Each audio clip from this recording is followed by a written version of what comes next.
நேர்கள் இணைந்து கொண்டிருப்பது போக்கஸ் தமிழ் வானொலியில் சதுரங்கம் நிகழ்ச்சி. சதுரங்கம் நிகழ்ச்சியில் நம்மோடு அரசியல் சமூக செயற்பாட்டாளர் திரு கந்தையா அருந்தவபாலன் அவர்கள் கலந்து சிறப்பிக்கின்றார். அவருடனான சந்திப்பு அரங்கம் தொடர்கிறது. ராஜ் தொடர். நன்றி சத்யபாலன். அடுத்ததாக நாங்கள் இன்னும் பல விடயங்களை ஆராய இருக்கின்றோம்.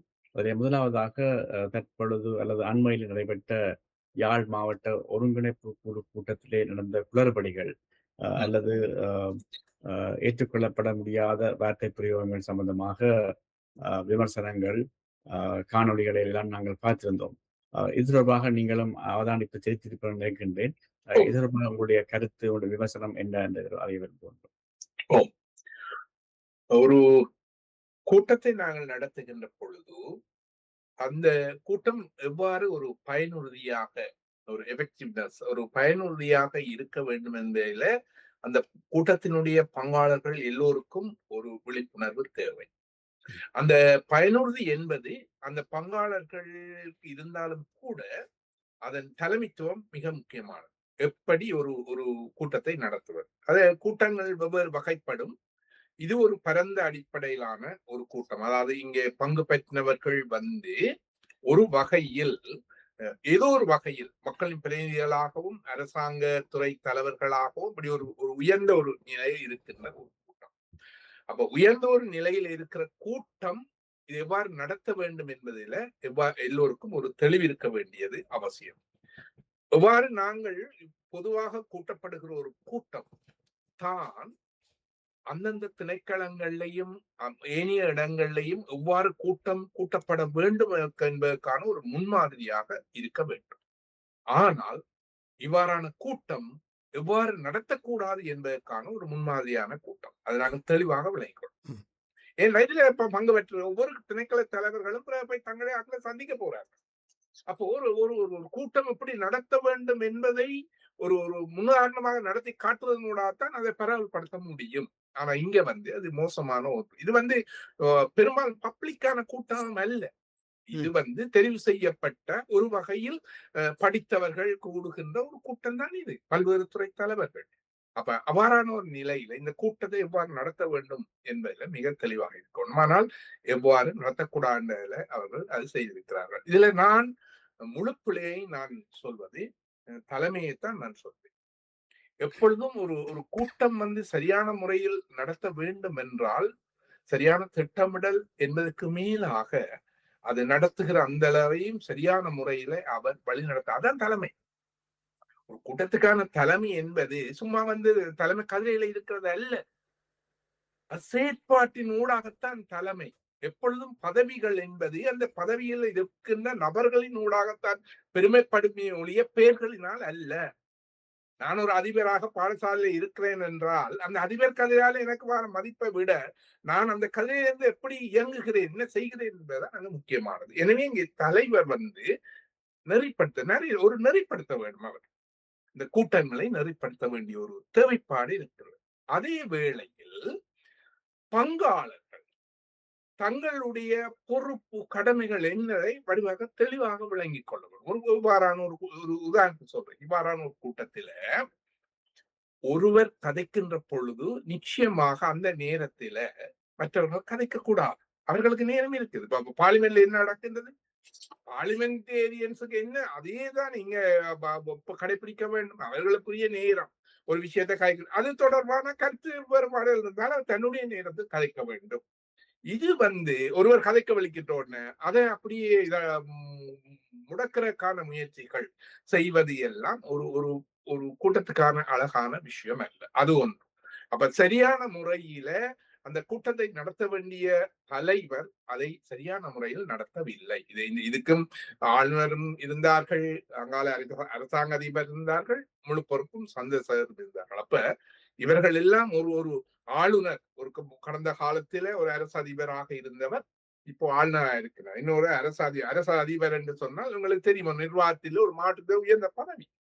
எத்தனையோ ஆயிரம் பேர் அவருக்கு வேலை செய்கிற ஒரு பதவியை தான். அப்போ இவர்கள் எல்லோருமே பார்த்து கொண்டு இருக்கின்றார்கள் என்றால் அவர்கள குறை சொல்ல முடியாது. தலைவர் இடத்தை விட்டு தலைவரை மாதிரி செய்ய முடியாதுன்னு அதெல்லாம் அரசியல் நியமனம். அரசு அதிபர் கூட உங்களுக்கு தெரியும், அதுவும் ஒரு வகையில் அரசியல் சார்ந்த நியமனம் தான், இல்லைன்னா இல்ல முடியாது. எனவே அவர்கள் ஒன்றுமே கதைக்க மாட்டார்கள். அப்ப இந்த இடத்துல தலைவர் தன்னுடைய இது எடுக்க வேண்டும்.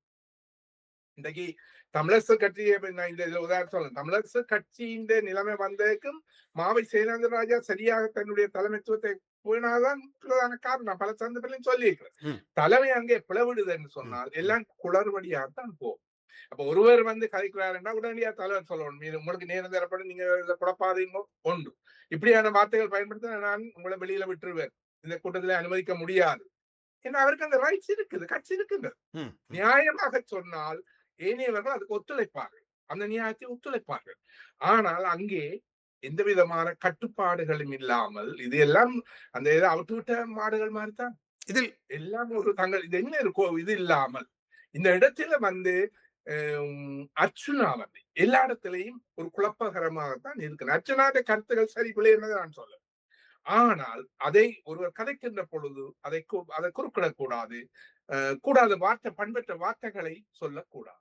சரி, ஒருவர் பண்பற்ற வார்த்தைகளை சொல்லுகிறார் என்றால் அதற்கு எதிர்மாறாக நாங்களும் பண்பற்ற வார்த்தைகளை சொல்ல வெளிக்கிட்டோம் என்றால் நிச்சயமாக சபை ஒரு பண்பான சபையாக இருந்தது. என்னால் லைஃப்ல போய்கொண்டிருக்குது, என்ன எல்லாம் பார்த்து கொண்டிருக்கிறார்கள். அப்ப என்னுடைய மக்களுக்கு நாங்கள் என்னத்தை சொல்றோம், என்னத்தை வழிகாட்டுறோம், எங்களுடைய எதிர்கால சந்ததிக்கு என்னத்தை வழிகாட்டுறோம்? இன்றைக்கு எல்லாம் அப்படித்தான், எல்லாம் தவறாகவே வழிகாட்டுறோம்.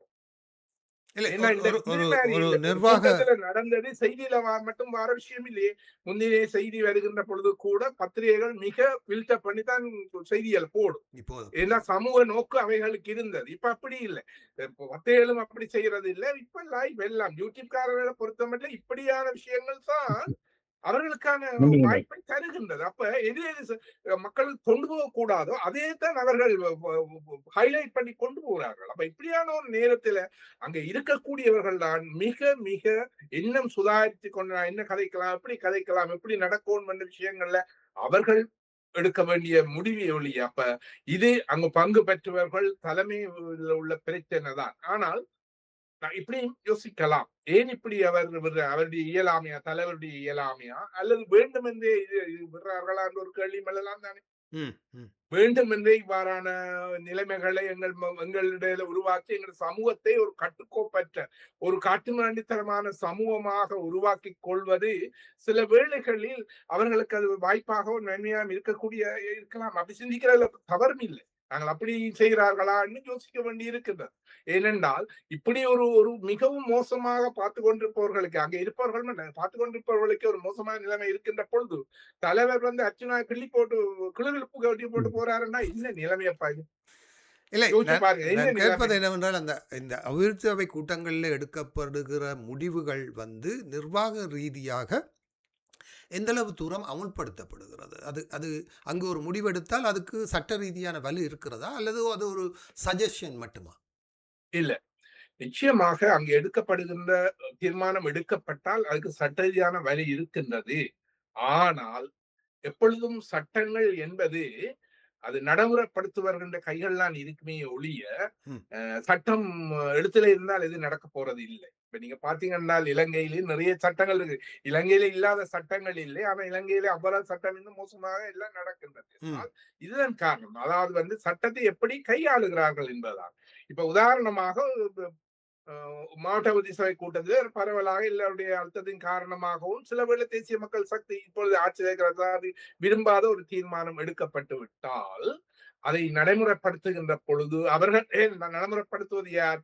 ஆளுநர், அரசாங்க அதிபர், செயலாளர்கள், அப்படித்தான் போகும். அப்ப கொண்ட்ரோல் எங்க இருக்கும்னா மேலான இருக்கும். சோ அப்ப அப்படியான வேலைகளை செய்கிறதுக்கு அவர்கள் முட்டுக்கட்டை போடலாம். சரி, அதை விட்டுட்டு வேற ஒண்ணு செய்யலாம். இப்ப ஏற்கனவே இந்த விகாரை கட்டுகின்ற பொழுது மாவட்ட சபையில தீர்மானங்கள் எடுக்கப்பட்டதுதானே. மேல தொடங்கின உடனே அதை நிறுத்தணும் என்று தீர்மானங்கள் எடுக்கப்பட்டது. ஆனாலும் விகாரை கட்டி முடிக்கப்பட்டிருக்கிறது. இப்படி பல விஷயங்கள் இருக்கின்றது. இப்படி பல விஷயங்கள் இவ்வாறுதான் நடக்கின்றது. ஏனென்றால் மத்திய அரசாங்கத்தினுடைய விருப்பத்தை இந்த மாவட்ட கூட்ட தீர்மானங்கள் ஒருபோதும் கட்டுப்படுத்தாது. இப்ப இங்க சட்டங்கள் எங்களுக்கு எங்கே தேவையோ அங்கதான் நாங்கள் பயன்படுத்துவோம். சட்டங்கள் எல்லாருக்கும் பொதுவானது என்று பயன்படுத்துறதுல தானே பல விஷயத்துல நீங்க பாக்குறீர்கள். சட்டங்கள் இப்ப பௌத்த பிக்குகள்னா சட்டத்துக்கு அப்பாற்பட்டவரா போயிட்டார். சட்டத்தின் அடிப்படையே சட்டம் தான் சட்டத்துக்கு மேலாக ஒருத்தரும் இல்லை என்பது. ஆனா இங்க அப்படி இல்லையே. இப்படிதான் பல விஷயங்கள் போகின்றது. ஆனால் மாவட்ட விவசாய கூட்டத்தின் தீர்மானங்கள் நடைமுறைப்படுத்தக்கூடிய வலுவை கொண்டவை. வலுவை கொண்டவை. அப்ப இது எது எந்த பிரச்சனையும் இல்லாம நடைமுறைப்படுத்தலுமோ அதெல்லாம் நடைமுறைப்படுத்து மாவட்ட விவசாய கூட்டத்தின்படி நடக்கும்.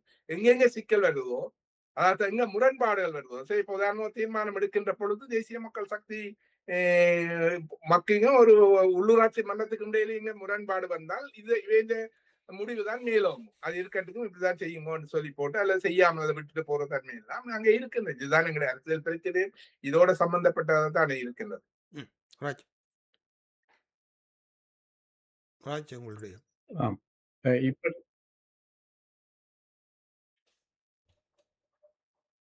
இப்ப இப்படிப்பட்ட நிலையிலே அதாவது வார்த்தைகளை விட உணர்ச்சிகளுக்கு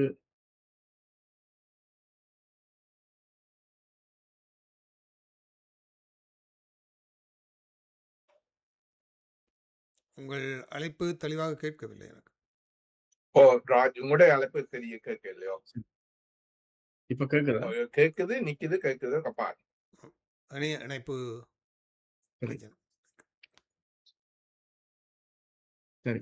இப்படிப்பட்ட உணர்ச்சிகளுக்கு அடிமைப்பட்டு சில உறுப்பினர்கள் அங்கே ஒருங்கிணைப்பு குழு கூட்டத்திலே தங்களுடைய கருத்துக்களையும் உணர்ச்சிகளையும் வெளிப்படுத்தும் நிலையிலே பாராளுமன்ற உறுப்பினர் அர்ஜுனா அவர்களுக்கு துப்பாக்கி வழங்கப்பட்டிருக்கிறது. இதனுடைய பிரதிபலிப்பு எப்படி இருக்க போகின்றது என்று நாங்கள் எதிர்பார்க்கலாம். இல்ல நீங்க நினைக்கிற மாதிரி அர்ச்சுனா அப்படியான ஒருவர் இல்ல. இப்ப அவரு ஒரு விசரன்னு சொல்லுவார்கள். ஆனா நான் அவருக்கு அவரை கருத காரிய விசரன் தான் நான் வச்சுக்கிறேன். காரிய விசரன். அதாவது எங்க அவர் விசரனாக நடிக்க இயலுமோ அங்க விசரன் மாதிரி நடித்துக் கொள்வார். எங்க அதன் ஊடாக அவர் தன்னுடைய காரியங்களை செய்வார். இப்ப அவருக்கு துப்பாக்கி வழங்கினதாலே அவர் ஒண்ணு செய்ய போறதில்லை. ஆனா செய்வது போல அவர் நடிப்பார். அவர் இடுப்புல வச்சுக்கொண்டு அதே படத்தை எடுத்து காட்டுவார் தன்னை. அவருடைய அரசியல் என்பது ஒரு வித்தியாசமான அரசியல் தானே. அது அரசியல் என்னன்னு சொல்றது தெரியாது. அவர் அப்படித்தான் சொல்றார். தான் பாவாலி அரசியல் செய்யறேன் அப்படித்தான் சொல்றாரு. அவர் அப்படித்தான் நான் செய்யறேன் என்று சொல்றேன். தானே சொல்றார். அவர் ஒரு நேரம் ஒன்றை கதைப்பார். அது ஒரு பிரச்சனைக்குரிய விஷயம் அல்ல. ஏனென்றால் பாராளுமன்ற உறுப்பினர் ஒருவரும் பாதுகாப்புக்கு துப்பாக்கி கொடுப்பது என்பது ஒரு பொதுவான சட்டம். அப்ப அவர் அதை கேட்கின்ற பொழுது அது உனக்கு தெரியலாம் நீ இப்படி இப்படி என்றெல்லாம் சொல்றேன்னா அதுக்கு சரியான சான்றுகள் இருக்க வேண்டும் இல்லையா? அப்ப அது ஒண்ணும் செய்யல. அதுக்காண்டி அவர் எடுத்து சொல்லுவார் இல்லையா? அவர் அப்படியான ஒரு ஆளுமை இல்ல எனக்கு தெரியும். அவர் சரியான முறை எப்படி எல்லாம் கொண்டு போகணுமோ அப்படியெல்லாம் கொண்டு போவார். அந்த அளவுதான். ஆனால் அவர் தனது காணி பிரச்சனையில் எனது காணியில் கை வைத்தால் சூடு விழும் என்று சொல்லி காணொளிகளிலே சொல்லுகிறார். அது தெரிய அவற்றை ஸ்டைல் அந்த பாணி அதுதான். அதுக்காக அவர் அப்படி செய்வார் என்று அல்ல. அவரே தெரியும். அப்படி அப்படி செய்ய முடியாது என்றது அல்லது அப்படி செய்யக்கூடாது என்றதெல்லாம் தெரியாத அல்ல. அவற்றை ஸ்டைல் அப்படித்தான். ஆனால் அவர் பல்வேறு பல்வேறு குற்றச் செயல்களில் போலீசாருடன் முரண்பட்டது, போலீசாரின் கடமையை செய்ய மறுத்தது என்று பல்வேறு குற்ற செயல்களில் அவர் மீது குற்றம் சுமத்தப்பட்டு பிணையில் இருக்கக்கூடிய ஒருவருக்கு எப்படி ஒரு அரசாங்கம் ஆயுதத்தை கொடுக்க முடியும்? இல்லப்பா என்ன பிரச்சனை என்றால் எல்லாம் வழக்குகள் இருக்கின்றது. அவர் மீதான குற்றச்சாட்டுகள் இருக்கிறோம். அவர் குற்றவாளி அல்ல. இதுதான் எங்களுடைய சட்டம். குற்றம் சாட்டப்பட்டவர் குற்றவாளி அல்ல. நீதிமன்றம் தீர்க்க மட்டும் அவர் நிரபராதிதான். அப்ப அவ்வாறு எங்கேயும் அவர் ஒரு குற்றவாளியாக காட்டப்படவில்லை. ஆனா பாராளுமன்ற உறுப்பினருக்குரிய உரிமை அவருக்கு இருக்கின்றது. மற்ற இன்னொரு விஷயம் இருக்கின்றது. ஏன் இவ்வாறான விடயங்களை அரசாங்கம் அனுமதிக்கின்றது என்பதில் ஒரு விஷயம் இருக்கின்றது. அது ஒரு எதிர்மறையான எங்களுக்கு சந்தேகங்கள் கணக்க இருக்கின்றது. மாவட்ட கூட்டங்களை பற்றியும் சொன்னேன் தானே. ஏனென்றால் இவர் ஒரு பபுன் மாதிரி வச்சு எங்களை குழப்பதற்கான இது நல்ல வாய்ப்பு தானே. ஆனா அவர் அங்கேயும் குழப்புவார், இங்கேயும் குழப்பார், என்ன நிக்கிறார், என்ன சொல்றாருன்னு தெரியாம இருப்பார். ஆனால் இவரால அரசாங்கத்துக்கு எந்த விதமான நட்டமும் இல்லைத்தானே. இன்னும் அவர்களுக்கு நன்மைதான் இருக்குன்னு நான் கருதுகிறேன். எங்களுக்கு தான் பிரச்சனையும் ஒழிய அரசாங்கத்தை பொறுத்த மட்டும் அர்ச்சுனாவால எந்த பிரச்சனையும் கிடையாது. அப்ப அவரை பொறுத்தவரை அவரை வைத்துக் கொண்டு எதிர்காலத்தில் என்ன செய்யலாம் என்று அவர் சிந்திக்க கூடும். அவர் இப்பொழுது நாமலுக்கு ஆதரவா இருக்கிறார். ஆனால் அவர் உண்மையான ஆதரவு எங்க இருக்கிறாருன்னு எங்களுக்கு தெரியாது. நாளைக்கு எங்கேயும் போல அவர் இங்கே இருப்பார், அங்கே இருப்பார். தலைவர் இந்த தலைவர் சொல்லுவார், நாமளோட நிற்பார். அவர் அவர் சனப்பித்தம் சனவாதம் என்று சொல்றோண்டு இருக்குதான் அந்த நிலைமைக்குரியது. அவரை பற்றி நாங்கள் இப்ப பேச என்ன வேண்டிய பிரச்சனை பாராளுமன்ற உறுப்பினர் தான். அவருக்கு கூடுதலான ஊடக முக்கியத்துவங்களும் கொடுப்பதன் காரணமாகத்தான் இந்த பிரச்சனைகள் கூட வருது போல இருக்கு. அப்போ இந்த இப்படியான ஒரு விடயங்கள் தங்களை எல்லாரும் கவனிக்க வேண்டும் என்றக்காண்டியே கணக்க செய்கிறது. இப்ப நான் ஒரு ஆசிரியர் அதிபராக இருந்த வகையில சில பிள்ளைகள் அந்த குணம் இருக்கின்றது. தண்ணி எல்லாரும் கணிக்கணும் என்றக்காண்டியே வகுப்பறையில கணக்கு குழப்படி செய்வார்கள். ஏன்னா எப்பொழுதும் அட்டென்ஷன் தண்ட பக்கத்துல இருக்கும்.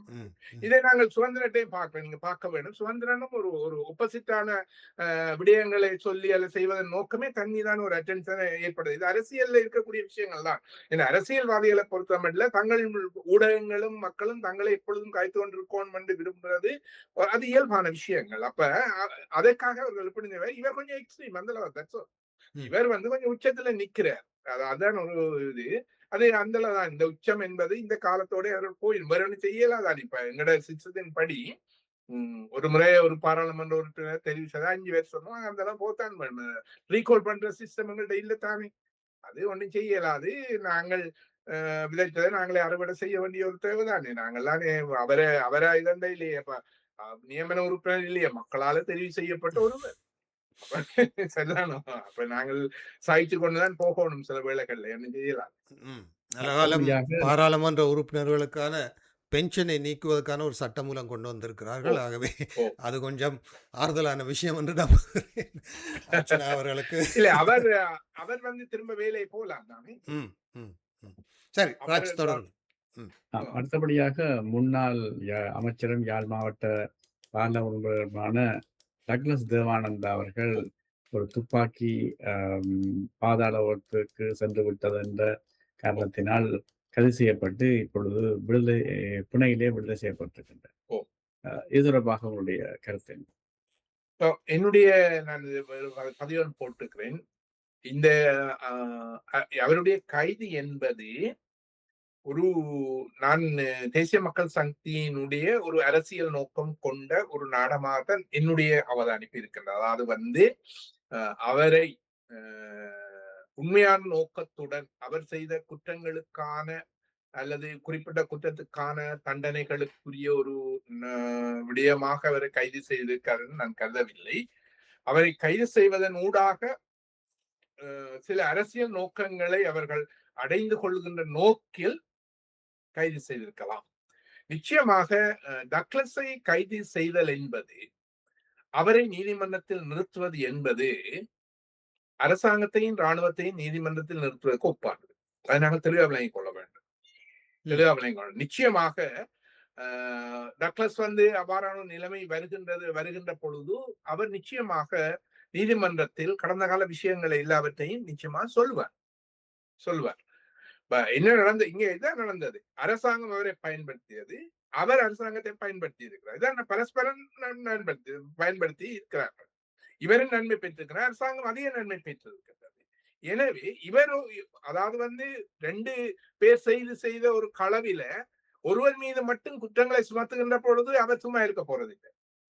இவரையெல்லாம் என்ன செய்யணும் கட்டாயம் சொல்லத்தான் போவார். அது அரசாங்கத்துக்கு ஆபத்தான. அதை நீங்க பாத்தீங்கன்னா உடனே வெளிக்கிட்டது. இந்த ஒரு மட்டத்துல இந்த இராணுவத்துல இருந்தும் சரி, அல்லது அந்த பழையங்காலத்துல அரசாங்கத்தின ஒத்துழைத்தவரும் சரி, டயந்தியாத்துல கருத்து நீங்க பார்த்திருப்பீங்க, ஒரு கட்டுரை எழுதியிருந்தார். அது மாதிரி கனபேர் அவரை கைது செய்தது பிழை என்ற வகையில தானே அவர்கள் எல்லாரும் பார்த்தார்கள். அது உண்மை.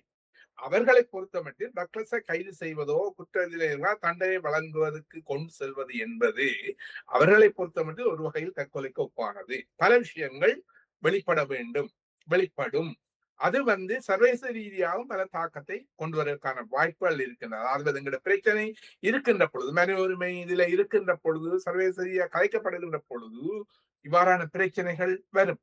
அப்ப இயன்ற வரை அவர் தமிழ் மக்கள் மத்தியில் அவரும் ஒரு குற்றவாளியாக, பெரும்பாலானவர்கள் மத்தியில் அவரும் ஒரு குற்றம் செய்தவராக கருதப்படுகிறார். உடவியலாக்கம் அதை பல குற்றங்களுக்குரியவராக கருதப்படுகிறார். அவரை கைது செய்யவில்லை என்ற ஒரு அபிப்பிராயம் மக்கள் ஒரு சாரார் மத்தியில இருக்கின்ற பொழுது அவர்களை திருப்திப்படுத்த வேண்டும். அது ஒன்று. இவருக்கு அரசியல் ரீதியான ஒரு இவ்வாறு கைது செய்ய ஒரு அழுத்தத்தை கொடுப்பதன் ஊடாக எதிர்காலத்தில் தங்களுடைய அரசியல் நோக்கங்களுக்காக அவரை பயன்படுத்திக் கொள்வதற்கான வாய்ப்புகள் அவர்களுக்கு உருவாகும். இந்த இடத்துல டாக்டர் சொன்ன ஒரு விஷயத்தை நாங்கள் பார்க்க வேண்டும். நான் பல விடயங்களுக்காக அனுராக்கு நன்றி சொல்லுவேன். அவரை கொண்டு போய் சிறையில் வைக்கவில்லை. ஹாஸ்பிட்டல் அந்த சிறை ஆஸ்பத்திரியிலாம் இருந்துட்டு வந்தவர் எப்படி ரணில் இருந்துட்டு வந்தாரோ அதே மாதிரிதான் அவர் வந்தவர்கள்.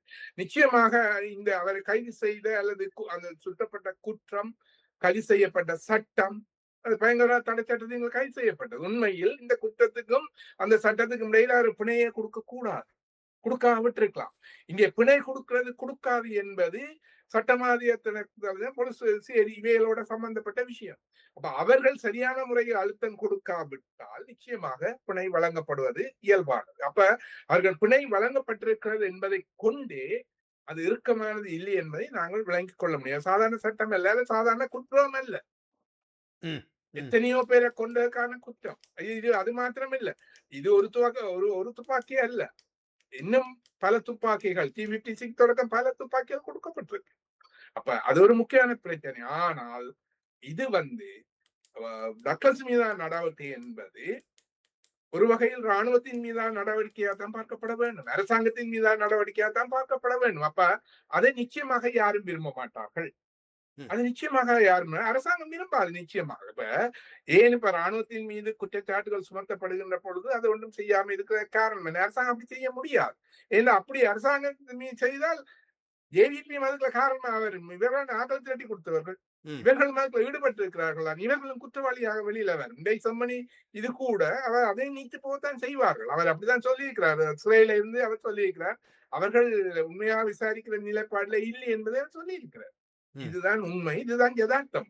நிச்சயமா செய்ய மாட்டார்கள், யாரும் செய்ய மாட்டார்கள். எந்த ஆட்சியாளர் வந்தாலும் செய்ய போறது. இதன் மூலம் அரசாங்கம் தமிழ் மக்களுக்கு அல்லது தமிழ் மக்களுக்கு புரிந்து கொள்ளக்கூடிய யதார்த்தம் என்பது இந்த காணாமலாக்கப்பட்டவர்களோ அல்லது செம்மணி விவகாரமோ அல்லது முள்ளிவாய்க்காலிலே இல்லாமல் செய்யப்பட்ட போராளிகள் பொதுமக்களோ போன்றவர்களுடைய விசாரணைகள் எல்லாமே அரசாங்கம் தன்னை பாதுகாத்து கொண்டு தனக்கான ஒரு நீதியை வைத்து கொண்டுதான் ஒரு தமிழ் மக்களுக்கான தீர்வு என்ற விடயத்தை தரும் என்பதுதான் டக்ளஸ் தேவானந்தாவின் கைதும் விடுதலையும் தமிழ் மக்களுக்கு சொல்லுகின்ற செய்தி. அப்படித்தான். நிச்சயமாக. அதாவது இவ்வாறான இந்த அவருடைய பாதை என்ன? கடந்த காலத்தை மறந்து விடுவோம். கடந்த காலத்தை மறந்து விடுவோம். உண்மையில் கடந்த காலத்தை மறக்கலாம். எப்படி என்று சொன்னால் நிகழ்காலத்தில் அதுக்கு சரியான ஒரு தீர்வு வழங்கப்படுகின்ற பொழுது, சரியப்பா இப்படி எல்லாம் நடந்தது, இதுக்காகத்தான் நாங்கள் போராட்டம் செய்தோம், சரி இதெல்லாம் நடந்ததுதான், மாறி மாறி கொண்டோம், இதை ஆனால் சரி நாங்கள் இப்ப ஒரு அரசியல் தீர்வை நீங்கள் திருத்தப்படக்கூடிய வகையில தருகிறோம், நீங்கள் அதை செய்யுங்கள், நாங்கள் இதுக்கெல்லாம் மன்னிப்பு வழங்குவோம்னால் சில வேளை தமிழ் மக்கள் அதுக்கு சார்பாக இருப்பார்கள். ஆனால் அவர்கள் கடந்த காலத்தை எல்லாம் மறக்கணும் என்று சொல்லுகிறார்கள். சமகாலத்துல நீங்கள் உங்களுக்கு ஒன்றும் இல்லை என்றும் சொல்லுகிறார்கள், நாங்கள் உங்களுக்கு ஒன்றும் தரமாட்டோம் என்றும் சொல்லுகிறார்கள். அப்ப அவ்வாறு சொல்கின்ற பொழுது நாங்கள் தேவையுட நாங்கள் அதுகளைத்தானே கதைக்க வேண்டி இருக்கின்றது. அதுதான் கதைக்க வேண்டியிருக்க. எங்கட தேவையில பெறணும் என்றால் அதுகளை விட்டோம் என்றால் அவர்கள் என்ன வகையில நாங்கள் எங்களுடைய அரசியல் எல்லா சந்தர்ப்பங்களிலும் ஜனாதிபதியாக இருந்தாலும் சரி, அண்மையிலே கூட தமிழ் மக்களுக்கான மாகாண சபையோ அந்த தீர்வு அரசாங்கம் வழங்கும் என்று தெரிவித்தார். ஹரணி அமரசூரி அவர்கள் நான் நினைக்கிறேன் ஒரு 3 வாரத்துக்கு முன்னர் தமிழ் மக்களுக்கான தீர்வு. கடந்த வாரம் வெளியுறவுத்துறை அமைச்சர் சொல்லுகிறார் தமிழ் மக்களுக்கான தீர்வை நாங்கள் முழுமையாக வழங்குவோம் என்று.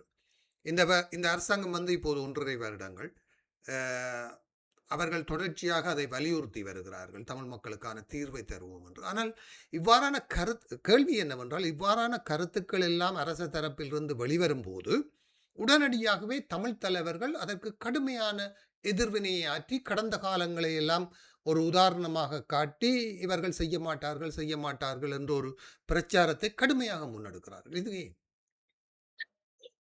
என்ன பிரச்சனை என்று சொன்னால், இப்ப இந்த அரசாங்கம் கிட்டத்தட்ட 1.25 வருஷம் ஆகின்றது.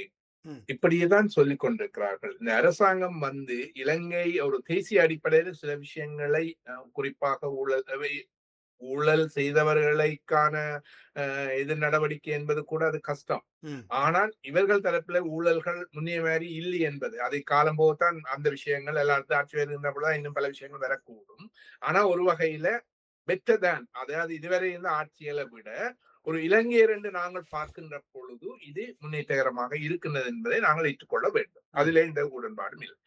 ஆனால் இந்த காலப்பகுதியில் தமிழ் மக்களின் பிரச்சனை தொடர்பாக நம்பிக்கை ஊட்டக்கூடிய வகையில் எதை செய்தார்கள் என்ற ஒரு கேள்வி நாங்கள் எழுக்கின்ற பொழுது, குறைந்தது ஏற்கனவே இருந்த மாகாண சபை தேர்தலை கூட அவர்கள் நடத்துவதற்கு தயாரில்லை என்பதுதான் பெரும்பாலும் வெளிப்பட்டு கொண்டிருக்கின்றது. அப்படி என்று சொல்கின்ற பொழுது எங்களுக்கு அது ஒரு இதுதான் வரும்.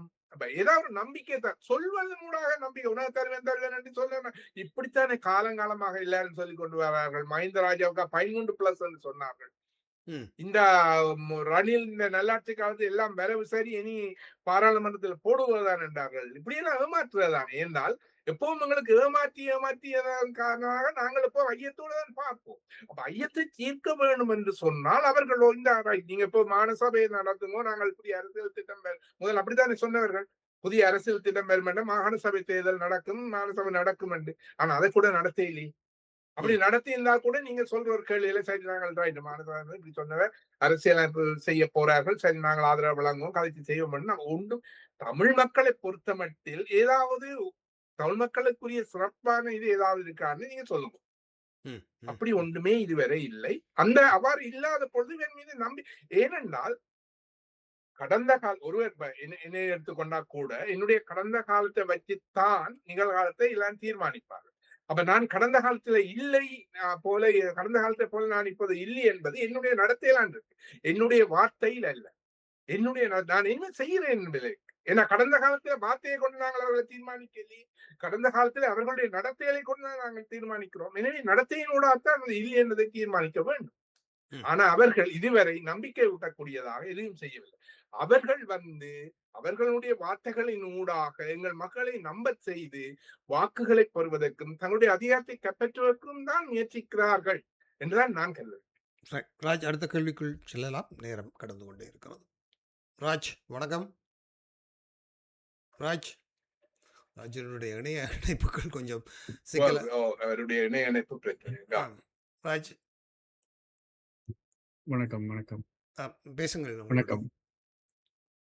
பேசுங்கள். உங்களுடைய வணக்கம் சொல்லுங்க. சரியா கேட்கிறது, ஆனால் விட்டு விட்டு தான் வருகிறது.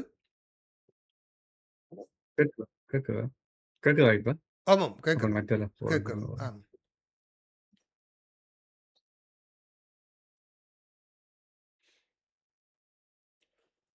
சரியாக இருக்கிறது ராஜ். ஓகே, சரி.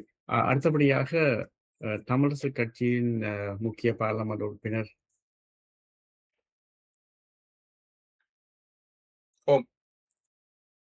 கேக்குதா? கேட்கிறது, பேசுங்க. சரி.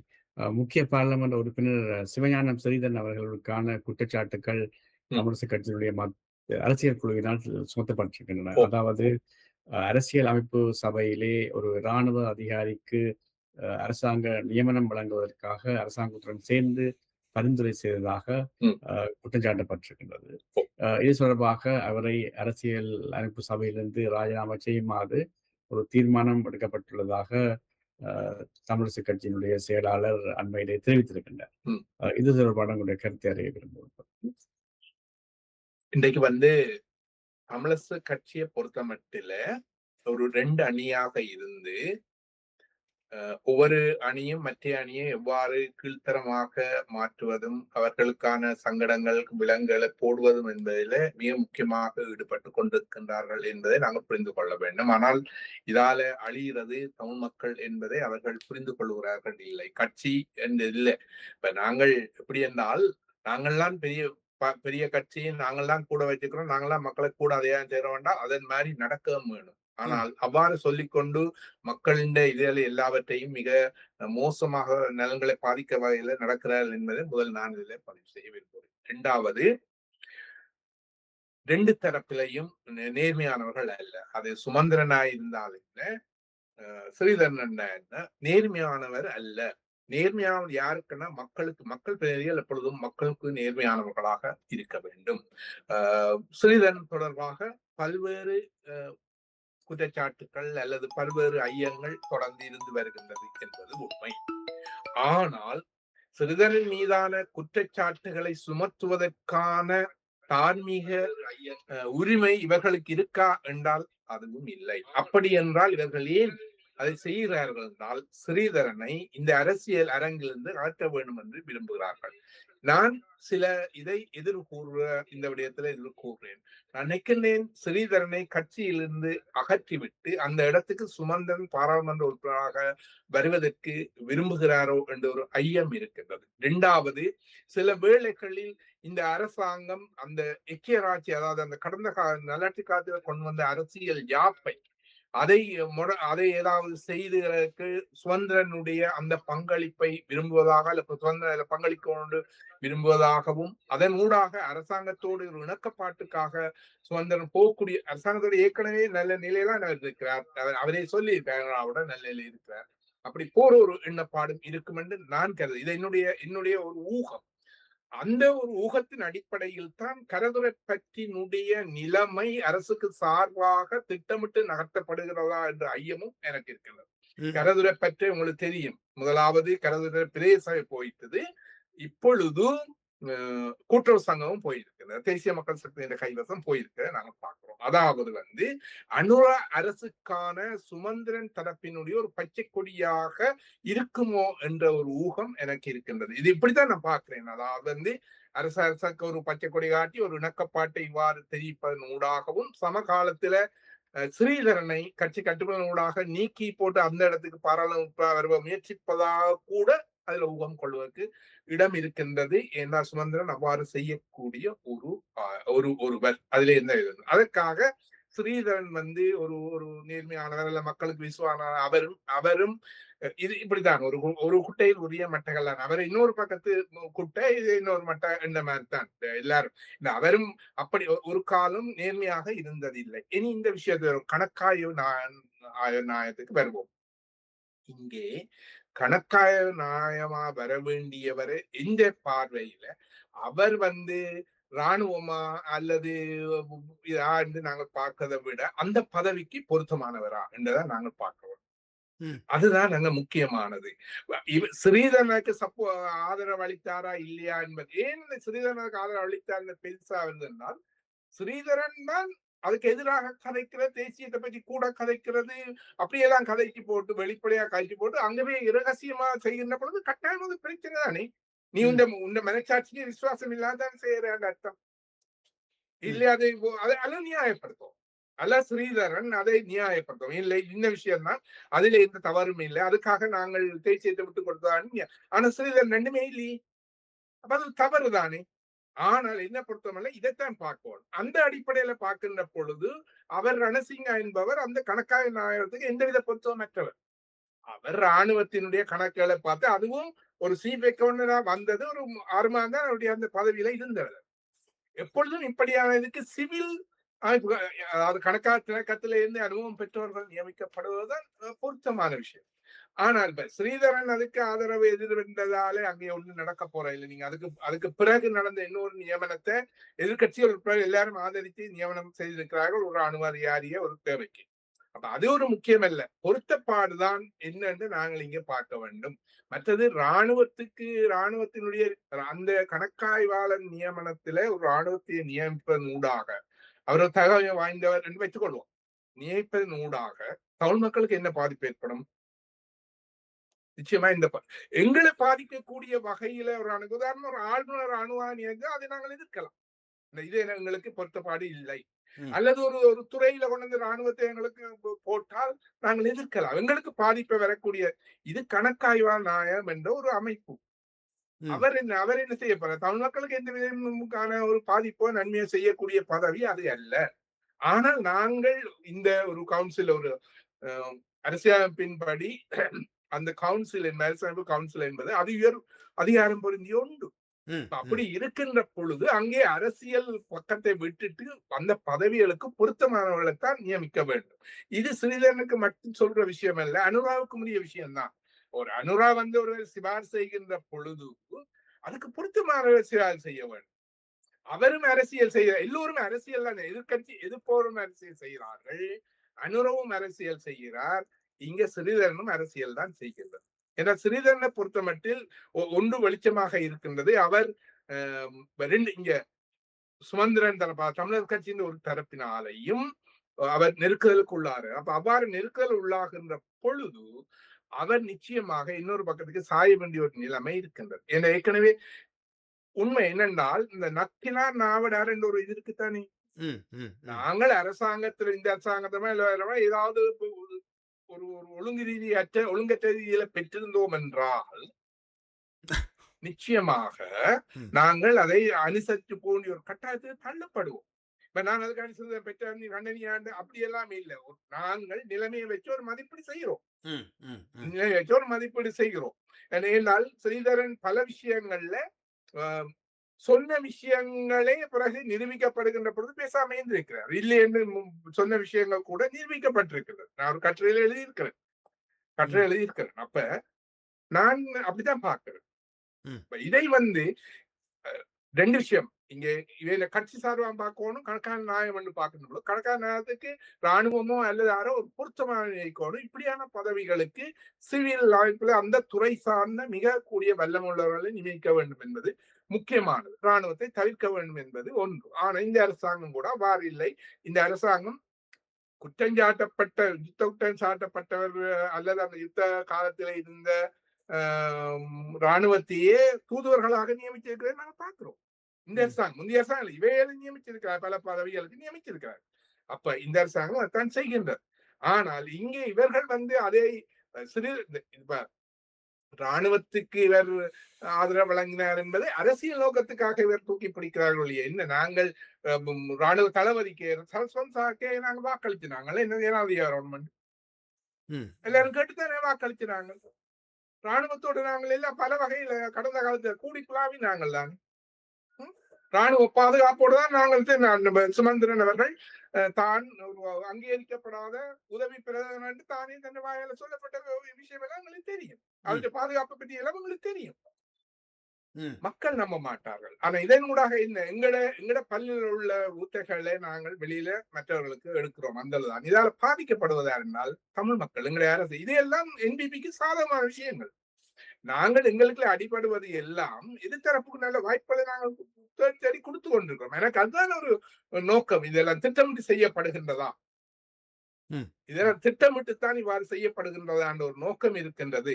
என்றால் ஏற்கனவே சுமந்திரன் மீதான குற்றச்சாட்டுகள் அல்லது ஐயங்கள் நிறையவே இருக்கின்றது. அது சமாளத்துல மற்றவர்கள் மீதும் இருக்கின்றது. ஆனால் இவ்வாறு செய்கின்ற பொழுது இதுக்கு இதன் சூழ்ச்சி இருக்குமா, தமிழ் மக்களுக்கு விரோதமான செயற்பாடாக அமையுமா என்பது ஒரு ஊகிக்க வேண்டிய ஒரு நிலைமை. அது சரியா இருக்கலாம், பிள்ளையா இருக்கலாம். அதற்காண்டி குற்றஞ்சாட்டுறாண்டு இல்ல, ஊகத்துக்கு இடம் இருக்கின்றது.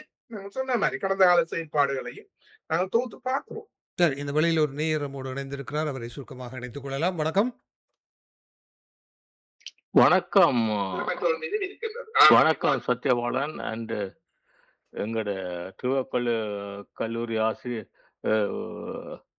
அதிபர் அவர்களுக்கு வணக்கத்தை குறிக்கொண்டு அவர் நிறைய விஷயங்களை எப்பவுமே சொல்லுவார். இவன் பேனா பற்றி புத்தியவனும் ஃப்ரம் ஃப்ரான்ஸ். எனது தாயின் வழிபாடு வந்து சாவச்சேரி ஹாஸ்பிட்டலுக்கு அண்மிட்டவர்கள் நாங்கள். கேள்விகளோடு நேரம் கடந்து கொண்டிருப்பதால் கேள்விகளோடு இல்ல நேரம் கடப்போ நீங்கள் சுமந்திரனை வசைப்பாடுறதுக்கு முன்னாலும் ஒன்றை மட்டும் நீங்க புரிந்து கொள்ளும்.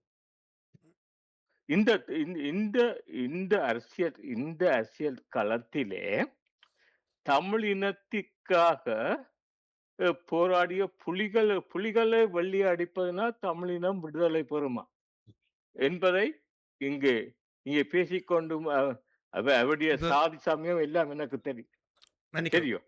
அவர் மன்னிக்கும், நான் அதை ஏற்றுக்கொள்வதாக இல்லை. ஆகவே சரியான காத்திரமான கேள்விகளை மட்டுமே அங்கீகரிக்க முடியும் இல்ல என்பதுதான். நாங்கள் சரி அவர்ட்ட சொன்ன ம், விஷயத்தை நாங்கள் இந்த எங்களுடைய உரையாடல்ல எந்த ஒரு சந்தர்ப்பத்திலும் விடுதலை புலிகளையோ அல்லது ம். அவர்களை வெள்ளையடிக்கிற இந்த விஷயத்திலையும் செய்யவில்லை. ஈடுபடவில்லை. ம், விடுதலை புலிகளும் விமர்சனத்துக்கு அப்பாற்பட்டவர்கள் என்பது அல்ல. ஏனென்றால் விட்ட தவறுகள் வந்து விமர்சிக்கப்பட வேண்டும். ஏன்னா நாங்க அடுத்த கட்டத்துக்கு போய்களே யார் விட்ட தவறுகள் விமர்சிக்கப்பட வேண்டும். அதுல பிரச்சனை இல்லை. நாங்கள் விமர்சிப்பதன் ஊடாக அடுத்த கட்டத்துக்கு நகரலாம் என்றதை பார்க்க வேணும். யாருக்கும் வெள்ளையடிக்க வேண்டிய தேவையும் இல்லை. இங்கே நான் சுமந்திரனை வசைபாடவும் இல்லை.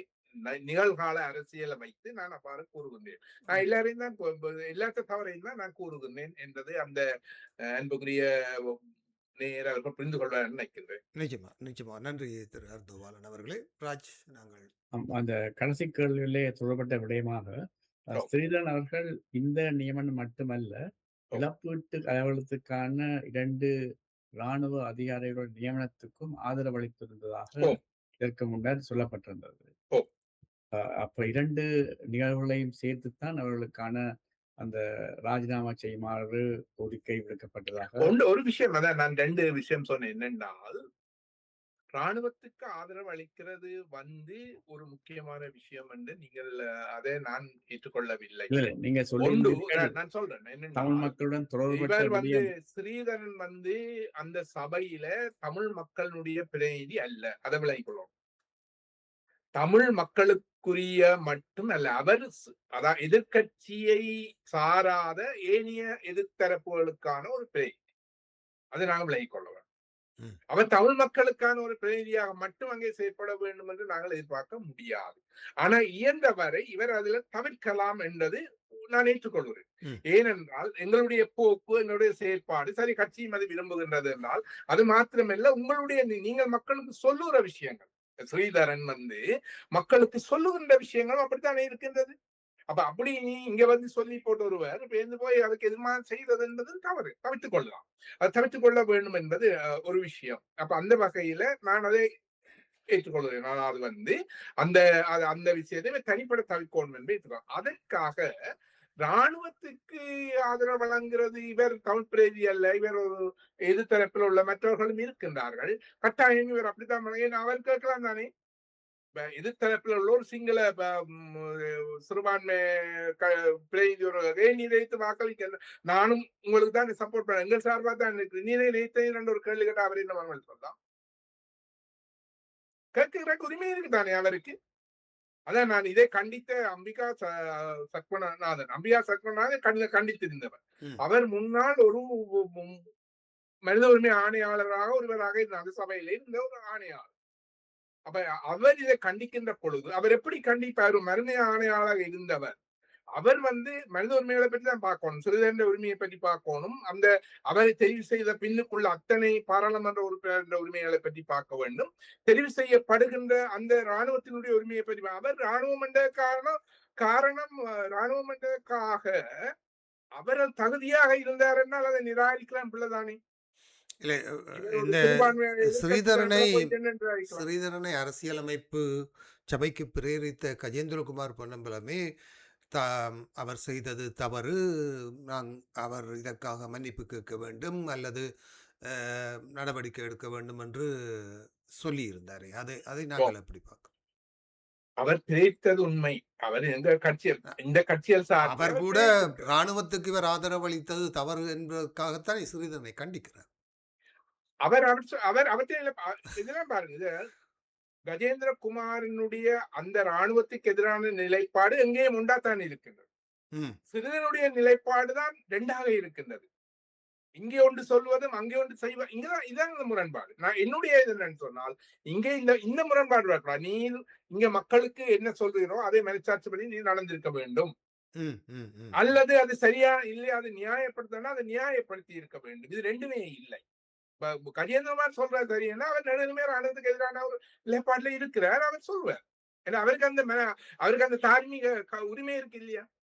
ஆனா இங்கேதான் அந்த பிரச்சனை இருக்கிறது. இங்க வந்து இதான் டபுள் கேமெண்ட் சொல்லும் போது இருக்க ஒவ்வொன்றா இங்கே ஒன்று அங்கே ஒன்று செய்யற விஷயம் தான் இங்க என்ன பொறுத்தவரையில முரண்பாடாக காணப்படும்.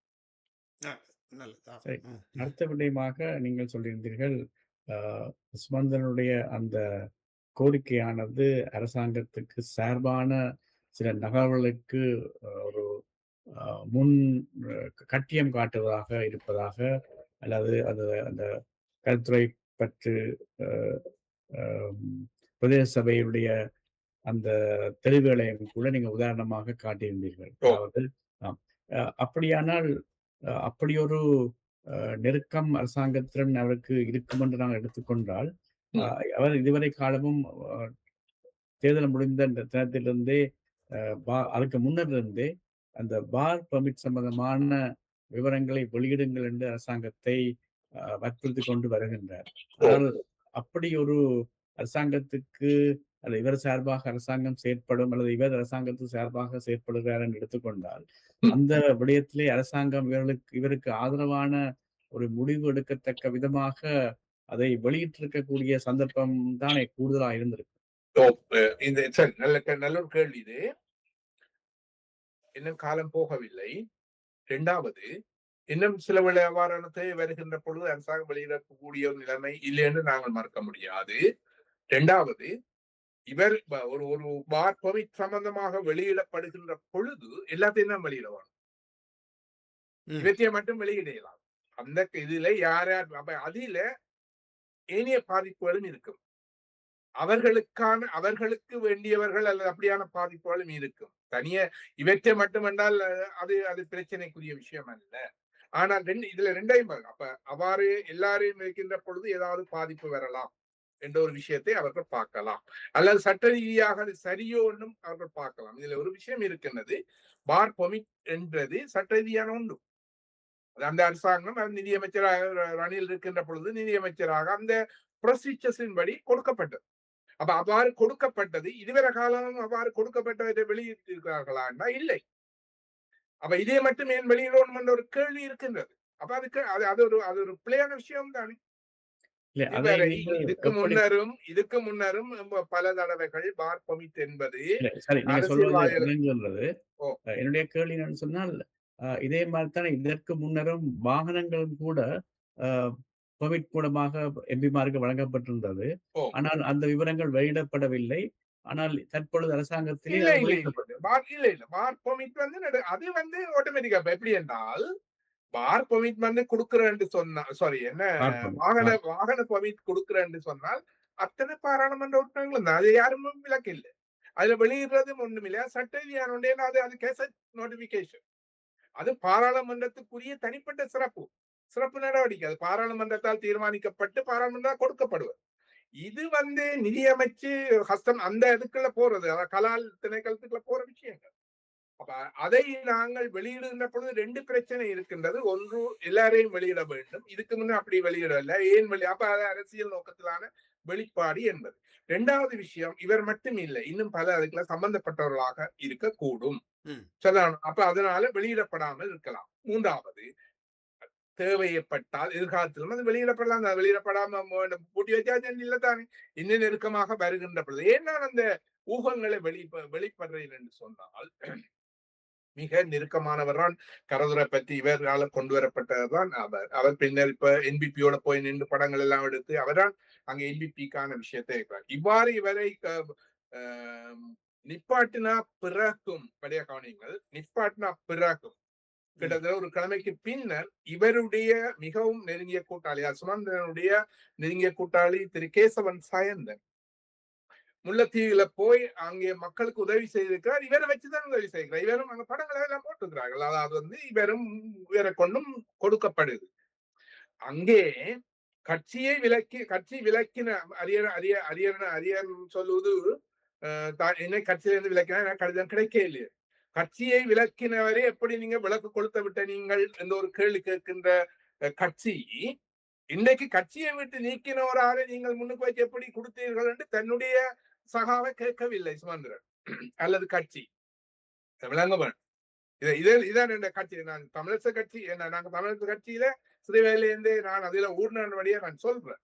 அரியம் என்பவர் எவ்வளவு தூரம் போராட்ட காலத்துல தொடக்கம் இந்த தமிழரசு கட்சிக்கு விசுவாசமாக இருந்து வருகிறார் என்பது எல்லாருக்கும் தெரியும். அந்த காலத்திலேயே தமிழரசு அங்கே கிழக்கு மாத தமிழரசு கட்சி வளர்த்து இன்றைக்கும் அந்த கட்சி பற்றோட நான் இருக்கிறேன். அவர் இதுல பொது வேட்பாளருக்கு போனது உண்டு. ஆனா அது சரி, அது கட்சி நடவடிக்கை தான்.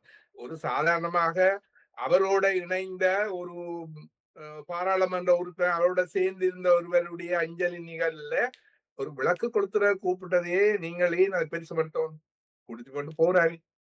அப்ப இதெல்லாம் பல ஐயங்களையும் சந்தேகங்களையும் எங்களுக்கு ஏற்படுத்த வேறு ஒன்றும் இல்லை. இதுதான் பக்கச்சார்பாக நடப்பதாக நாங்கள் கருத வேண்டி வருகின்றது. எல்லாருக்கும் ஒரே மாதிரி இருந்தா ஒரே மாதிரி இருந்தால் இல்லை அவர் அப்படித்தான் அவர் இது அப்படி என்றால் ரைட்டு ஒரு கேள்வி வராது. ஏன் இந்த ஐயங்கள் வருது என்றால் ஒவ்வொரு நேரம் ஒவ்வொருத்தருக்கும் ஆக்களுக்கு பார்த்து செய்யறது தான். அது எல்லாருலயும் இருக்கிற பிரச்சனைனால இவள் நாங்க கலைக்க வேண்டி இருக்குது. நல்லது, நல்லது. சரி. அடுத்தபடியாக ஸ்திரீகளை நோக்கி இன்னமொரு குற்றச்சாட்டும் வட்டி ஜீவனால் முன்வைக்கப்பட்டிருக்கின்றது. அதாவது கடந்த பாராளுமன்ற தேர்தலிலே ஆம், உள்ளாட்சி தேர்தல் சபையில் நிற்கின்றேன். உள்ளாட்சி தேர்தலிலே தமிழிசை கட்சிக்கு எதிராக தன்னை நிற்குமாறு ஸ்ரீதரன் அவர்களால் நான் பணிக்கப்பட்டதாக நினைக்கிறேன் பாராளுமன்ற பாராளுமன்ற தேர்தலிலே பணிக்கப்பட்டதாகவும் ஒருவேளை தனக்கு சீட் கொடுக்காவிட்டால் இந்த கட்சியிலே சேர்ந்து போட்டியிடுவதற்கான ஒரு முன்னெடுப்பாகவும் கூட அது பார்க்கப்பட்டதாக சொல்லப்படுகின்றது. இந்த ஸ்டீவன் என்பவர் முன்னர் ஸ்ரீதரனுடன் மிகவும் நெருக்கமாக இருந்த ஒருவர், நெருக்கமாக காட்டிக்கொண்ட ஒருவர் ஸ்ரீதரனாலும் கூட.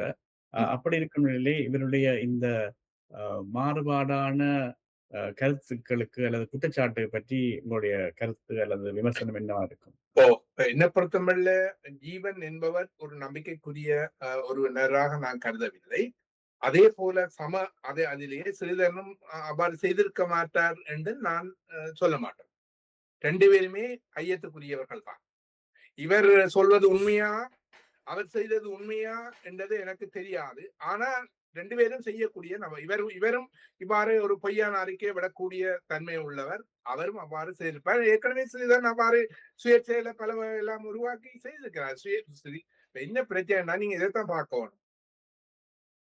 இதைத்தான் நான் திரும்ப சொன்னேன். கட்சி பட்டியல் தலைக்கு மேலே வெள்ளம் போனா சாண் என்ன முளம் என்ன ஒரு ஒரு கருத்து இருக்கின்றது. இப்ப சிறிதனை பொறுத்த மட்டும் தலைக்கு மேல வெள்ளம் போட்டுது. இனி சாண் என்ன அவர் அந்த அதுக்குள்ள இருந்து ஒரு அரசியல் அதுக்குள்ள இருந்து தப்பத்தான முயற்சிப்பார். அதுக்குள்ள பல வகையான வேலைகளை செய்யத்தான் பார்ப்பார். உங்களுக்கு தெரியும், போன முறை சிறிதனுக்கு எதிராக தான் 8 பேரும் இருக்கிறார்கள். சுதந்திரனோட சேர்த்து 8 பேர் சுதந்திரன் ஆதரவாளர், சிறிதரன் தனிங்க. இதெல்லாம் உங்களுக்கு தெரியும். அப்ப இதெல்லாம் திட்டமிட்டு செய்யற விஷயங்கள் தானே, திட்டமிட்டு செய்யற விஷயங்கள். அப்ப அவ்வாறு இருக்கின்ற பொழுது அவர் ஒரு அரசியல்வாதி, அதுவும் அவர் ஒரு சாணக்கியமான அரசியல்வாதி, சாதாரணமான ஒரு அரசியல்வாதி இல்லை. அவர் தன்னுடைய பதவிகளை காப்பாற்றுவதற்காக எந்த இடத்துக்கும் போகக்கூடிய ஒரு அரசியல்வாதி, எதையும் சமாளிக்கக்கூடிய அரசியல்வாதி. நான் பல தடவை நேருடன் அவருடைய நண்பர் தான். ஆனா பல தடவை நேரோட முரண்பட்டிருக்கிறேன். அவருடைய மிக நெருங்கியவர்களுடைய செயற்பாடுகள் செய்தியாக வருகின்ற பொழுது என்ன சரி இப்படி எல்லாம் செய்கிறார் என்று நான் நேரடியாக கேட்டிருக்கிறேன். ஐயோ சார், அவங்களை வெளியில விட்டாலும் பிரச்சனை என்று அவர் சொல்லுவார். சோ அப்ப அவரை பொறுத்தவரை அவருடைய பதவி முக்கியமானது. பதவிக்காக செய்யலாம், அது தவறண்டு இல்லைன்னா அவர் அதுக்குள்ள இருக்கிற அவர் இவையெல்லாம் நேர்மையாக இருந்து அவர் நேர்மையாக நடந்தா தான் நாங்க கதைக்கவும். எல்லாருமே ஒரு கூட்டைய மட்ட நேர்மையில தானே செய்யறாங்க. அப்படி என்ற பொழுது அவரும் அதில் என்ன இன்றைக்கு வந்து வடியா கவனிங்கோ, இன்றைக்கு எப்படி வெல்றான் என்பது அல்ல, வெற்றி பெற்றவுடைய கருத்தை தானே சரம் கேட்குது இல்லையோமோ. இந்த தேர்தலில் சிறிதன் தோல்வி அடைஞ்சதா என்ன நிலைமை? இதுதான் முக்கியம். அப்ப அவர் வந்து அந்த போட்டியில வெல்லணும்னு தான் நிற்பார்கள். அது அரசியல் தான், அதான் உண்மையான அரசியல். இப்ப எங்க அரசியல் தான். அப்ப அதற்காக அவர் எதையும் செய்வார். அவர் அப்படி செய்திருக்க கூடும். செய்யாமல் ஜீவன் சொல்றேன்னா முதல்ல சொல்லிக்கலாம், நிப்பான்னு சொல்லிருக்கலாம் தானே. நான் இவர் சொல்லித்தான் செய்யறேன், ஏன் இப்ப செய்யணும், இப்ப சொல்லணும். அங்கே அதை நான் அழிச்சா மாதிரி இப்பொழுது அங்கே நெருக்குவாரங்க கூடி சுமந்தனுடைய செயற்பாடு அதிகரித்து கொண்டு போகின்ற பொழுது அதை இணைச்சு பார்க்க வேண்டிய ஒரு தேவை வருதில்லை. முதல்ல சொல்லியிருந்தா இந்த பிரச்சனை வந்திருக்கா. ஆனால் தற்சமயம் பாராளுமன்றத்திலே அமைச்சர் சந்திரசேகர் அவர் பேசும்போது நீங்கள் சுமந்திரனிடம் கவனமாக இருங்கள், எம்மை விமர்சிப்பதை விட என்று சொல்லியிருந்தால், அதை விட ஒரு சம்பத் அவர்கள் இந்த ஊழல் விசாரணை கமிஷனிடமோ அல்லது அந்த திணைக்களத்திடம் ஸ்ரீதரன் தொடர்பாக 70 லட்சம் ரூபாய் லஞ்சம் வாங்கியது என்ற விடயத்தை ஒரு குற்றச்சாட்டாக முன்வைத்திருக்கிற செய்தியை கூட நாங்கள் பார்க்கிறோம். ஆகவே சாமர சம்பத் இல்ல, சாமர சம்பத் எம்பி, வேற ஒரு சம்பத் தான் அவர் ஊழல் தடுப்பு இதுல அவர் செய்திருக்கிறார். குற்றம் சாட்டி இருக்கிறார். ஆனால் அது தொடர்பாகவும் ஸ்ரீதரன் பகிரங்கமாக சில சவால்களை விடுகிறாரே தவிர, அவர் விசாரணைக்கு அழைக்கப்பட்டால் என்ன நடக்கும் என நீங்கள் எதிர்பார்க்கிறீர்கள்? அந்த குற்றச்சாட்டு தொடர்பாக, அதாவது ஒரு சன் பவர் என்ற இந்த சோலார் கம்பெனி தொடர்பான ஒரு குற்றச்சாட்டு, அந்த திட்டம் அங்கு முன்னெடுக்கப்பட்டது தொடர்பாகவோ அல்லது அது இப்போது எப்படி செயற்படுகிறது என்பது தொடர்பாகவோ பெரிதாக தகவல்கள் எதுவும் இல்லை. ஆனால் பெருந்தொகையான லஞ்சம் பெறப்பட்டதாக குற்றம் சாட்டப்படுகிறது. இந்த சாமர என்பவருக்கும் ஸ்ரீதரனுக்கு எதிராக கட்சியில் எடுக்கப்படுகிற நடவடிக்கைகளுக்கும் சம்பந்தம் இருக்குமா, அல்லது இந்த தகவல்கள் கட்சியினூடாகத்தான் அவருக்கு வழங்கப்பட்டதா என்ற செய்திகள் ஏதாவது இல்ல? அந்த சிறுதன் மீது ஊழல் இது ஒழிப்பு லஞ்ச அடக்குறையில முறைப்பாடு செய்தவர் அவர் ஒரு நம்பிக்கைக்குரியவர் அல்ல என்பது. அவர் ஏற்கனவே சில பேர் அவ்வாறு செய்து பிறகு நஷ்டங்களுக்கெல்லாம் சொல்லி சிலது மன்னிப்பு கேட்டு அப்படியான விஷயங்கள் எல்லாம் இருக்கின்றது. அவர் கொடுத்த அந்த குற்றச்சாட்டுக்கள் எவ்வளவு உண்மையாக இருக்கும் என்பதை எங்களுக்கு தெரியாது. அதே வேளையில் கிளர்ச்சியில இருந்தும் சில அவருக்கு எதிரான தரப்புகள்ல இருந்து அது இவர் இப்படியானவர் என்று சொல்லப்படுகிற ஒரு தன்மையும் இருக்கத்தான் செய்கின்றது. ஆனா இந்த விடயத்தில் ஸ்ரீதரன் அவ்வாறு ஊழல்ல ஈடுபட்டாரா என்ற ஒரு விஷயத்தை நாங்கள் இந்த ஒரு ஆதாரம் இல்லாமல் ஓமண்டும் சொல்ல முடியாதல்ல. நாங்கள் எப்படி அதை நாங்கள் சொல்றோம்? அது ஒரு பிழையான விஷயமா இருக்குமெல்லோ. உண்மைதான், நீங்கள் அது சரியான அது எங்களுக்கே சொல்ல முடியாது. ஸ்ரீதரன் தொடர்பாக அரசியல் ரீதியான விமர்சனங்கள் நிறைய இருக்குது, அது நாங்கள் வைக்கலாம், ஏன்னால் அது உண்மை. ஆனா இந்த இப்படி சன்பவரோ அல்லது வேற விஷயங்களோ தொடர்பாக தெரியாமல் அது உண்மையானது தெரியாத பல ஆதாரங்கள் சொல்றார்கள். அவருடைய மகனுக்கு காசு மாற்றப்பட்டிருக்கு பேங்க்ல இதன் இருக்குன்றெல்லாம் சொல்லுறார்கள். ஆனா அதே குற்றச்சாட்டை அர்ச்சனாவும் பாராளுமன்றத்திலே வைத்திருந்தார். அர்ச்சனாண்ட குற்றச்சாட்டை கொடுங்க. அர்ச்சனா இதுவரை குற்றச்சாட்டு எதுக்கு சான்று கொடுத்தது, எதுக்கு விளங்க வளைத்தது? அர்ச்சனா அதே ஒரு ஏனென்றால் இன்றைக்கு மக்கள் அதைத்தான் அவர் முழுவதுமா பயன்படுத்தி கொண்டு இருக்கிறாரு. அது விளங்குதானே. சும்மா அதே எடுத்து அதாவது அப்படி சொல்ற ஒன்றை நாங்கள் நிரூபிக்க வேண்டும். அது எல்லாம் சொல்ல தேவையில்லை. சரி ஒன்றை நீ சொன்ன சரி சாதிரி ஆத்திரா அதை நிரூபி முதல். என்ன மற்றதுகளை நீ சொன்னா நாங்கள் நம்புவோம். இது அதை மில்லிய சும்மா பாயில வந்தபடி பார்லிமெண்ட்லயும் அப்படித்தான் அங்கே ஒரு பத்திரத்தை காட்டித்தான் சொன்னவர். ஆனா அந்த பத்திரம் அப்படி ஒன்றும் இல்லையென்றும் பெஞ்சு செய்தி வருது. அப்ப நாங்கள் இவைந்த கதைகளை வச்சுக்கொண்டு நாங்கள் ஒருவர் மீது ஊழல் குற்றச்சாட்டுகளை சொல்றதுக்கு அப்படி சொல்லக்கூடாது. நாங்கள் அரசியல் ரீதியாக விமர்சனங்கள் முன்வைக்கலாம். ஆனால் இது எந்த விதம் ஆதாரம் இல்லாம நாங்கள் கதைக்க கூடாது. அது ஒரு பிழையான முறையா போயிடும். நல்லது நல்லது. மிகவும் சுவாரஸ்யமான பல பிரச்சனைகளை ஆராய்ந்திருக்கிறோம் என்று நம்புகிறேன். உங்களுடைய பொன்னான நேரத்துக்கு நமது மனமார்ந்த நன்றிகளை தெரிவித்துக் கொள்கிறோம். மீண்டும் இன்னொரு சந்தர்ப்பத்தில் உங்களோடு சமகால அரசியல் நிலவரங்கள் சூடுபிடிக்கும் போது மீண்டும் சந்திப்போம் என்று கூறி உங்களிடம் விடைபெற்றுக் கொள்கிறோம். உங்களுடைய தொடர்ச்சியாக உங்களோட இணைஞ்சிருக்கிறேன். நான் உங்களோட நாட்டில இருந்து இந்த முறை இணைஞ்சிருக்கிறேன். நல்ல விஷயங்களை கதைச்சிருக்கின்றோம். இதுல இந்த கதைச்ச விஷயங்கள்ல யதார்த்தமாக நாங்கள் அணுகி இருக்கிறோம். என்னுடைய சில கருத்து ஊகங்கள் நான் ஊகமாக சொல்லுகிறேன். ஊகங்கள் உண்மையாக இருக்க வேண்டும் என்பது மேல அது உண்மையாக இருக்கலாம், பொய்யாக மாறலாம். ஆனாலும் நாங்கள் அரசியல் ரீதியாக சில தொடுத்து நோக்குவது சிலதுக்கு நல்ல என்று நான் நினைக்கிறேன். அவ்வாறான கருத்துக்களை பகிர்ந்து நேயர்களுடன் பகிர்ந்து கொள்வதற்கு சந்தர்ப்பம் தந்ததற்காண்டி உங்கள் எல்லோருக்குமே நன்றி வணக்கம் கூறி விடைபெறுகிறேன். நன்றி வணக்கம். நேர்கள் இதுவரை சதுரங்கம் நிகழ்ச்சியில் நம்மோடு அரசியல் சமூக செயற்பாட்டாளர் திரு கந்தையா அருந்தோபாலன் கலந்து சிறப்பித்த சதுரங்கம் இடம்பெற கேட்டீர்கள்.